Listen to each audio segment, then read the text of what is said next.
नमस्कार, नमो नारायण। गीता दैन दैनिक के अंदर आज हम प्रवेश कर चुके हैं 184 184 डेज। और आज के श्लोक हैं 17 और 18 नंबर का श्लोक है। अध्याय 9वां है, राज विद्या राज विजय योग नामम। तो आइए पहले दोनों श्लोकों का पाठ करते हैं। पितामहस्य जगतो माता दाता पितामह वेद्यं पवित्रमोङ्कार ऋक्साम यजुरेव च गतिर्भर्ता प्रभुः साक्षी निवासः शरणं सुहृतः प्रभवः प्रलयस्थानं निदानं बीजमव्ययम्। भगवान श्री कृष्ण कहते हैं, इस संपूर्ण जगत का धारण करने वाला पिता, माता, पितामह मैं ही जानने योग्य वस्तु, मैं पवित्र करने वाला हूं, मैं ओंकार हूं तथा ऋग्वेद, सामवेद और यजुर्वेद भी मैं ही। समस्त प्राणियों का गंतव्य, भर्ता, स्वामी, साक्षी, सुहृद, सबकी उत्पत्ति, प्रलय का हेतु अर्थात आधार, स्थान, निधान अर्थात लय और स्थान, तथा अविनाशी बीज अर्थात सनातन कारण मैं ही हूं। और इसको थोड़ा सा और विस्तार से अगर समझें तो इस संपूर्ण जगत का धारण पोषण करने वाला, इसके माता पिता और पितामह तथा जानने योग्य पवित्र ओंकार एवं ऋग्वेद, सामवेद और यजुर्वेद भी मैं हूं।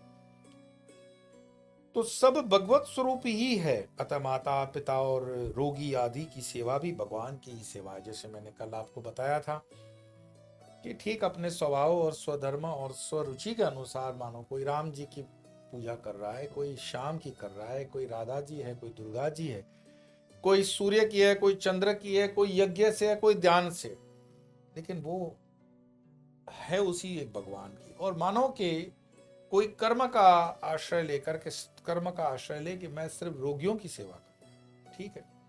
कोई कहे मैं गौ सेवा करूंगा, बहुत बढ़िया है। कोई कहे कि पर्यावरण को देखते हुए मैं पौधों को देखूंगा, पौधे लगाऊंगा, पौधों को पानी दूंगा, तो भी ठीक है। मैं नदी नालों वगैरह को पर्यावरण में और सेवा देना चाहता हूं, तो उसी की सेवा है। अतः भगवत दृष्टि से हम किसी की भी सेवा करें, उससे हमारा कल्याण ही होगा। लेकिन जो उसमें मेन चीज क्या आई, वो है भगवत दृष्टि। अगर भगवत दृष्टि नहीं है तो सब कुछ गुड़ गोबर हो जाता है। यहां दूसरे श्लोक में बताते हैं कि गतिर भरता प्रभु साक्षी निवास शरणम सुहृत प्रभव प्रलय स्थानम निदानम बीजम अव्यय। मैं ही गति, गति मतलब मुक्ति देने वाला, मुक्ति मतलब बोध। मुक्ति किससे? अज्ञान से। मोह शय इति मोक्षः, मुक्ति देने वाला। भर्ता यानी भरण पोषण करने वाला। प्रभु, प्रभु हम किसको बोलते हैं? जो स्वामी है।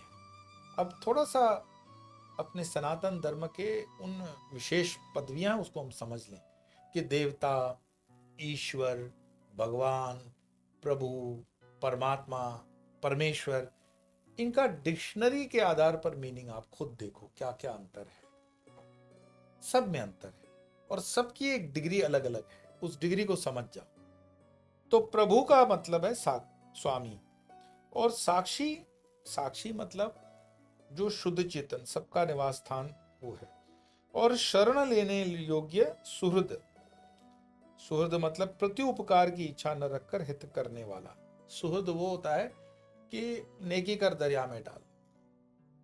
माता पिता जब अपने बच्चे को बड़ा करते हैं, अभी आजकल ट्रेंड हो सकता है बदल गया हो, पर 90 तक के माँ बाप, 2000 तक के माँ बाप कभी ये नहीं सोचते थे कि बच्चा हमें किसी स्वार्थ से पालना है। आजकल तो बच्चा पैदा होते ही, अभी तो वहाँ शुरू नहीं हुआ तो उसके पहले तय कर लेते हैं कि JEE करेगा, कि IIT करेगा, कि नीट करेगा, कि इसको पढ़ाने के लिए IAS बनाना है, IPS बनाना है। क्यों? बच्चे की कोई ख्वाहिश नहीं है।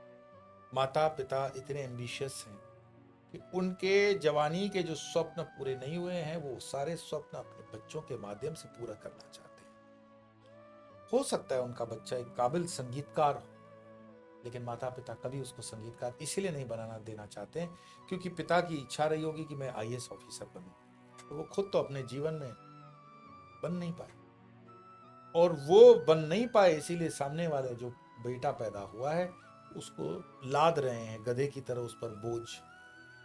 और वो हो सकता है कि उसके काबिल ना तो उसका मस्तिष्क हो, ना उसकी तैयारी हो, ना उसका चित्त हो। होता क्या है, न वो आईएएस बनता है, न संगीतकार बनता है, और पता पड़ता है कि कभी डिप्रेशन में आकर के, दबाव में आकर के फैन से लटक गया, माया मिली न राम। भाई ठीक से अगर प्रभु की संपत्ति समझ करके, प्रभु मतलब जो मैंने आपको बताया स्वामी, माता पिता जो हैं वो सिर्फ अपने बच्चों के अभिभावक हैं, मालिक नहीं है। Parents are just custodian of their children, they are not owners. आप ये नहीं बोल सकते हो मैं इसका मालिक हूं। वास्तव में मनुष्यों के अंदर तो ठीक है, जानवरों और प्रकृति के भी किसी संबंध में कोई किसी का ओनर नहीं है। कोई अगर ओनर है तो वो प्रभु है, मेरे स्वामी है, परमात्मा है। हमारा दायित्व तो उसके प्रति बनता है। और अगर माने कि इस जन्म में, मैं ये नहीं कहता हूं कि माँ बाप की आज्ञा का पालन न हो, या माँ बाप बच्चों का पालन पोषण न करें, या पति पत्नी में कोई झगड़े करने की बात है, नहीं, लेकिन बहुत गहरे से समझ लो कि ये जो सब चीजें हैं इस जन्म की व्यवस्था है। सनातन धर्म तो पिछले कई हजारों जन्म गए उसकी भी बात करेगा और आने वाले जन्मों की भी बात करेगा। तो किस किस पिता को आप अपनी अथॉरिटी मानोगे, मालिक मानोगे? समर्पण भाव रखो, बहुत अच्छा है। आगे कहते हैं कि सुहृद मतलब प्रत्युपकार की इच्छा न रखकर हित करने वाला, उत्पत्ति और प्रलय का स्थान, आधार, निधान, प्रलय स्थान और अविनाशी बीज, अविनाशी बीज मूल कारण मैं हूं। अब ये श्लोक में तो बहुत छोटी सी बात आ गई कि अविनाशी बीज मैं हूं। तो अविनाशी बीज क्या है? सब तो नाशवंत है, सब तो नश्वर है। यह पंच महाभूतों का शरीर अन्नमय शरीर है। जैसे ही आपको आईसीयू से निकलने के बाद डॉक्टर घोषित कर देता है कि he is no more, brain dead,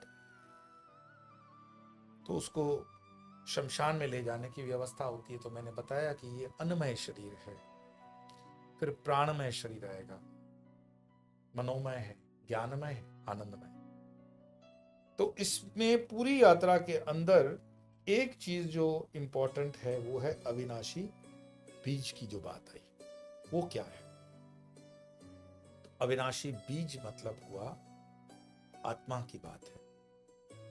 नैनम छिंदन्ति शस्त्राणि नैनम दहति पावक, न चैनम क्लेदयन्त्यापो न मारुति न शोषितः। अविनाशी बीज कि उसको ना आग जला सकती है, न जल डुबो सकता है, न उसको शस्त्र काट सकता है। क्या है वो अविनाशी बीज? तो वो अविनाशी बीज है क्या? वो आत्मा। तो वो आत्मा जो बार बार अपने इस घर को चुनती है, शरीर माध्यम बनाती है अपना, और फिर उस आत्मा के साथ साथ, जैसे मानो एक मोबाइल लिया आपने, ये मोबाइल क्या है? Physical body. हमारा जो पंच महाभूतों का शरीर है वो मोबाइल का, कंपनी का बॉडी समझ लो। वो हो सकता है आप सैमसंग का ले लें, तोशिबा का ले लें, एप्पल का ले लें, उससे कोई बहुत बड़ा फर्क नहीं पड़ता। और भी इसको और मैं क्लियर कर लूं कि मानो कि सबसे महंगा फोन एप्पल का है, तो ऐसा समझो अंबानी के परिवार का शरीर है, और सबसे चाइना में एक सस्ती वाली कंपनी है, तो ऐसा समझ लो स्लम एरिया में अपना जन्म हुआ है। पर उसके अंदर सिम जो आएगी, उस सिम सबकी उसी एक ही सैटेलाइट से ज्वाइन है। उस सिम में कोई फर्क नहीं, पैकेज में फर्क होगा। आप 300 का रिचार्ज करोगे, सामने वाला 50 का रिचार्ज करेगा। ये कर्म की अपनी मैं व्याख्या दे रहा हूं। अब मोबाइल से आपको व्याख्या इसलिए दे रहा हूं कि मोबाइल से आप जल्दी समझ जाओगे कि मोबाइल जब लाते हो तो अकेले मोबाइल से काम नहीं चलता। तो मोबाइल के अंदर सिम भी चलना चाहिए, फिर सिम को रिचार्ज भी करना चाहिए, फिर उसमें बैटरी भी चार्जिंग होनी चाहिए। बैलेंस तो चार्ज करोगे ही करोगे, बैटरी भी चार्ज करोगे, फिर नेटवर्क भी पकड़ना चाहिए, और फिर सामने से बाकी के जो नियम लगे, उन्हीं नियमों से आप अपने आत्मा और उस चीजों को नैरेट कर सकते हो। 2-2 श्लोक होते हैं और 10 मिनट का समय होता है, उसमें बहुत डिटेलिंग में चले जाते हैं तो फिर वो समय भी आगे निकल जाता है, पर इन चीज़ों को समझो। तो अविनाशी जो बीज है वो आत्मा है, अगर ये समझ गए तो काफ़ी कुछ समझ आएगा। बाकी तो थोड़ा सा चिंतन मनन करने से गीता के ये श्लोक उतरेंगे आपके जीवन में। आइए 2 श्लोकों का पाठ करके वाणी को विराम दें।